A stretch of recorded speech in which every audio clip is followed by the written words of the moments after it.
नमस्कार दोस्तों, स्वागत है आपका हिंदी नॉलेज शो में। तो दोस्तों, मैं आपको एक बहुत बड़ी और जबरदस्त खुशखबरी सुनाने जा रहा हूं और ये खबर सीधी अंतर्राष्ट्रीय हथियार मार्केट से आई है, जहां पर भारत ने एक बार फिर से अपनी धूम मचा दी है। और आपको पहले ही बता दूं कि ये खबर बिल्कुल कंफर्म है, क्योंकि जो बीडीएल है, भारत डायनामिक्स लिमिटेड, जो भारत की वन ऑफ द बिगेस्ट हथियार निर्माता कंपनी है, उसके चेयरमैन ने इस बात को पूरी तरीके से कंफर्म किया है और हमें और ज्यादा डिटेल भी दी है, जो मैं आपको बताने जा रहा हूं। तो चलिए बिना टाइम वेस्ट के वीडियो को शुरू करते हैं। लेकिन आप सभी लोगों से रिक्वेस्ट है कि आप में से जिन भाइयों ने और बहनों ने अभी तक चैनल को सब्सक्राइब नहीं किया है, तो प्लीज कर लीजिए, क्योंकि इससे हम क्रिएटर्स को बड़ी मोटिवेशन मिलती है ऐसी ही जबरदस्त वीडियो बनाने की। तो चलिए इसी के साथ वीडियो की शुरुआत करते हैं। तो दोस्तों, ये बात तो आप सभी लोग जानते हैं कि इस साल भारत हथियार बेचने को लेकर बहुत ज्यादा एग्रेसिव है और इस समय भारत हथियार मार्केट में एक डिस्ट्रप्टर की भूमिका अदा कर रहा है। मतलब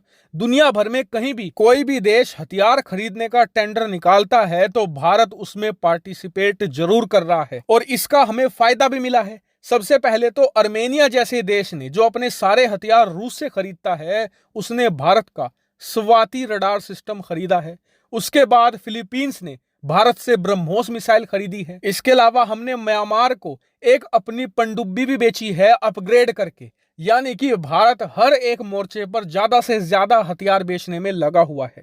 और इसी बीच आज एक बहुत बड़ी खबर आई है। दरअसल बीडीएल के चेयरमैन ने खुद बताया है कि जैसा कि आप लोग जानते हैं कि अब से कुछ समय पहले ही भारत के रक्षा मंत्रालय ने हमें 9 देशों को आकाश मिसाइल बेचने की मंजूरी दे दी थी। हालांकि अभी भारत ने उन 9 देशों के नाम जारी नहीं किए हैं जिन्हें आकाश मिसाइल बेचने की अप्रूवल मिली है, क्योंकि भारत चाहता है कि पहले डील हो जाए, उसके बाद नाम जारी हो जाए। क्योंकि भारत के आसपास रंग में भंग डालने वाले देश बहुत सारे हैं और इस बात से आप भी एग्री करोगे और मेरे हिसाब से सही रणनीति भी है। खैर, आगे बीडीएल के चेयरमैन ने यह बताया है कि मंजूरी मिलने के बाद ही हमने 9 में से 6 देशों के साथ बातचीत शुरू कर दी है और यह बातचीत बहुत ही एडवांस स्टेज में पहुंच चुकी है और साथ ही आने वाले कुछ महीनों के अंदर यह बातचीत ऑर्डर में भी बदल जाएगी। हालांकि एक इंफॉर्मेशन ये भी आई है कि कुछ देश चाहते हैं कि भारत उन्हें आकाश मिसाइल की यहां पर टेक्नोलॉजी ट्रांसफर भी करे। इसके अलावा कुछ देश चाहते हैं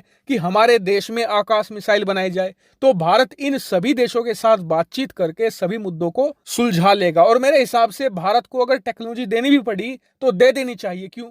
क्योंकि आकाश मिसाइल अब काफी पुरानी हो चुकी है। अब तो डीआरडीओ इसका अपग्रेड भी लगभग तैयार कर चुकी है। ऐसे में अगर टेक्नोलॉजी जाती है तो कोई दिक्कत वाली बात नहीं है। बस हाँ, जिस देश को हम टेक्नोलॉजी दे रहे हों, इस बात का ध्यान रखा जाए कि उसका चीन से दूर दूर तक कोई कनेक्शन ना हो। इसके अलावा एक बड़ी खबर यह भी है जो बीडीएल के चेयरमैन ने बताई है कि अब हम अपनी जो मैन पोर्टेबल एटीजीएम है, यानी कि एंटी टैंक गाइडेड मिसाइल, उसे भी एक्सपोर्ट मार्केट में उतार रहे हैं, ताकि अगर कोई देश इन एटीजीएम को खरीदना चाहे तो खरीद सकता है। इसके अलावा एक और मिसाइल की खूब चर्चा है और वो है हेलिना मिसाइल। दरअसल हेलिना मिसाइल हेलीकॉप्टर पर सेटअप की जाती है और हेलीकॉप्टर से ही फायर की जाती है और इसका मेन काम होता है दुश्मन के टैंकों को, आर्म्ड व्हीकल को मारकर ध्वस्त कर देना। और आपको बता दो कि इन 2 मिसाइलों को एक्सपोर्ट मार्केट में बहुत ही रणनीति के साथ उतारा जा रहा है। क्यों? क्योंकि जब से रूस यूक्रेन युद्ध शुरू हुआ है तो यूक्रेन की सेना ने एंटी टैंक मिसाइलों का इस्तेमाल करके, खास करके जो मैन पोर्टेबल होती है, यानी कि सैनिक के कंधे पर रखकर जो चलाई जाती है, ऐसी मिसाइलों से काफी रूसी टैंक मारकर गिराए हैं।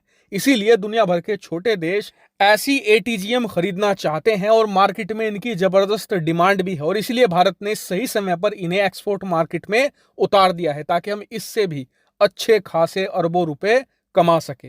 हालांकि भारत की इस रणनीति पर और आकाश मिसाइल पर आपका क्या मानना है, कमेंट करके जरूर बताएगा। फिलहाल इस वीडियो में इतना ही। Thank you very much for watching video.